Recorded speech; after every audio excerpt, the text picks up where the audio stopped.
Olá pessoal, sejam muito bem-vindos ao nosso canal. Eu sou Guilherme Tostes e hoje a gente vai mergulhar num tema fascinante aí da psicoterapia orientada à focalização, que é a visão do Jindlin sobre a psicopatologia, né? E o impacto dos rótulos aí dos manuais psiquiátricos em relação às questões do adoecimento psíquico. Vamos explorar como que essa abordagem pode nos auxiliar a entender e facilitar processos que estão estagnados nas nossas vidas. A psicoterapia orientada à focalização, o terapeuta trabalha em colaboração com o cliente para desenvolver e intensificar o acesso desde a sua experiência imediata. Usando aí o recurso da focalização, tanto o terapeuta quanto o cliente, eles vão tentar explorar e desbloquear certos processos que estão estagnados ou cristalizados. O Jandlin vai identificar esses processos como patológicos quando a gente não consegue avançar ou a gente acaba se sentindo presos em certas situações. Ele havia desenvolvido, juntamente com Rogers, né, a escala experiencial, porque ele havia percebido que algumas pessoas simplesmente não conseguiam acessar com facilidade a experiência sentida delas. É como se elas ficassem tão bloqueadas do próprio sentir delas. Isso é, como se, por exemplo, na cultura familiar delas, né, os pais delas, ou na cultura ali delas, ela não foi vista como alguém com direito a sentir. Ela acaba não sendo vista pela ótica do sentir. E por sua vez é como se ela fosse ignorando esse próprio sentir dela, ou bloqueando esse próprio sentir. E esse sentir bloqueado, né, ele vai levando a pessoa a viver diversos processos patológicos, inclusive corporais, né, dores crônicas, enrijecimentos crônicos, né, além dos próprios processos patológicos psíquicos. Então a gente vai ver um espectro de possibilidades de adoecimentos que vão sendo decorrentes um pouco dessa dificuldade de acessar e entrar em contato com a experiência sentida. O Jindlin, ele desenvolveu junto com Rogers, né, ele pegou uma escala do próprio Rogers e foi desenvolvendo ela, que é essa escala, a escala de processo do Rogers, né, de momentos de movimento, foi se tornando a escala experiencial em que ele podia ir verificando a distância de que cada um estava da sua própria experiência. E as pessoas que estavam muito distantes da experiência delas, no processo terapêutico, tendiam a ficar racionalizando, como se elas ficassem só construindo processos mentais e não fossem capazes de acolher aquilo que elas realmente sentiam. Esse distanciamento, ele vai gerar um processo patológico, ele vai gerar bloqueios nas experiências sentidas e que vão repercutir de diversas formas em diversos adoecimentos, né, que acabam sendo nomeados, por exemplo, pelos manuais diagnósticos de outras maneiras e de maneiras muitas vezes extremamente complexas. E essa complexidade, e que muitas vezes esses manuais eles vêm de uma leitura muito biologicista, como diria o Eugênio Borgner, o psiquiatra italiano, fenomenólogo, né, que essa perspectiva biologicista ela acaba condensando todos os adoecimentos psíquicos praticamente em questões biológicas. E quando a gente vê os adoecimentos a partir dessa perspectiva, a gente não é capaz de efetivamente conseguirmos compreender aquilo que se passa. E a pessoa também, ela acaba não conseguindo lidar com a vivência dela.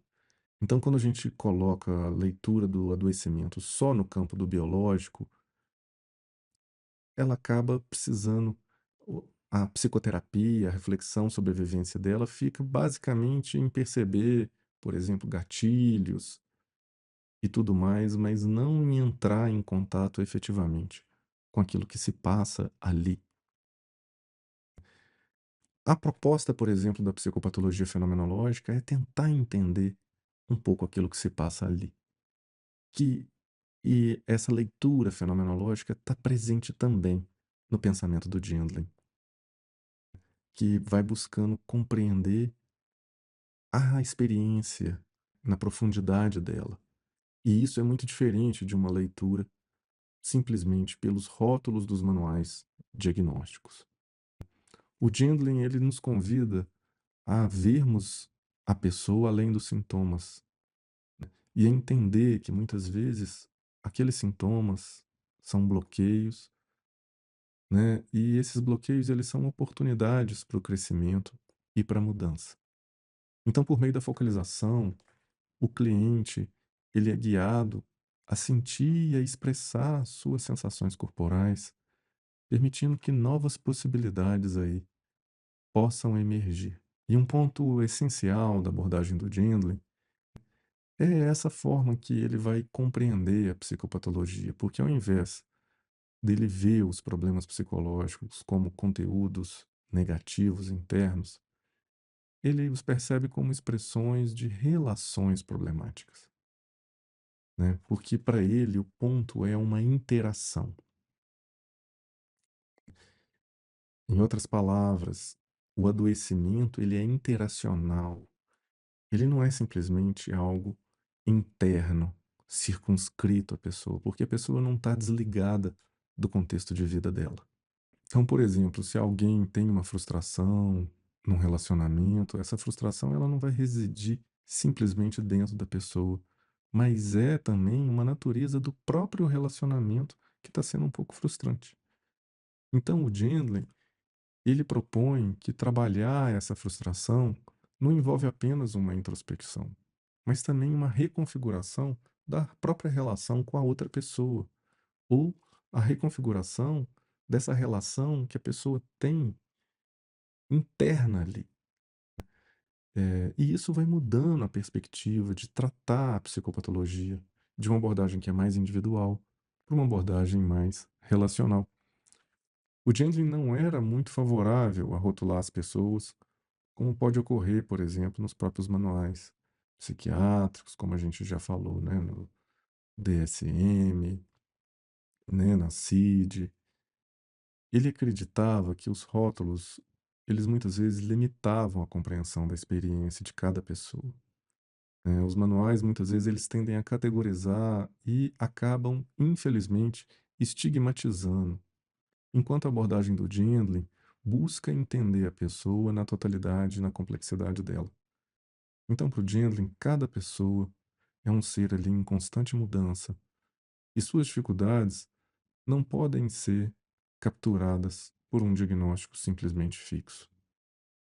Ao invés disso, ele vai encorajar a exploração em profundidade da experiência sentida da pessoa, das experiências imediatas, para tentar compreender o que realmente está ali em jogo.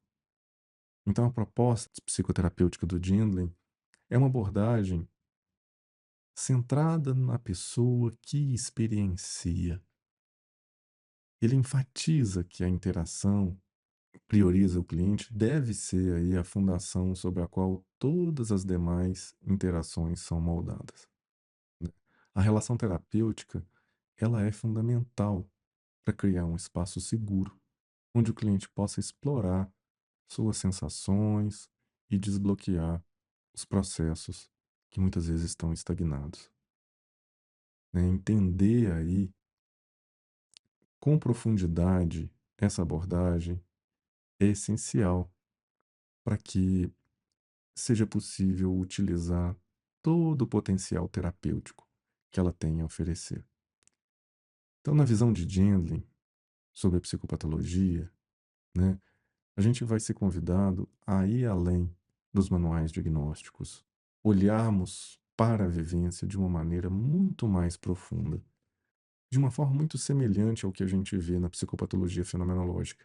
Mas a diferença dele, até para uma leitura de uma psicopatologia fenomenológica, é a importância que ele vai dar para o processo sentido, algo que muitos psicopatólogos da fenomenologia acabaram não olhando tão de perto.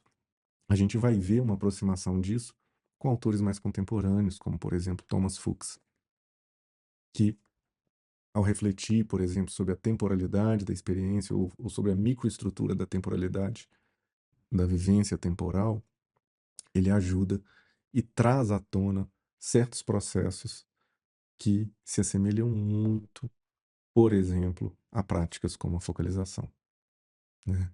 Gendlin vai nos ensinar a valorizar aí a experiência imediata e a relação terapêutica como caminhos importantes para desbloquear processos estagnados e facilitar o desenvolvimento da personalidade. Se você gostou desse vídeo, não se esqueça de curtir, compartilhar e se inscrever no canal para que mais conteúdo sobre esse a gente possa produzir. Deixe aí nos comentários suas dúvidas, sugestões para os próximos vídeos, né? E continue em contato com aquilo que mais vale e vive em seu coração. Não perca de vista isso. Até a próxima.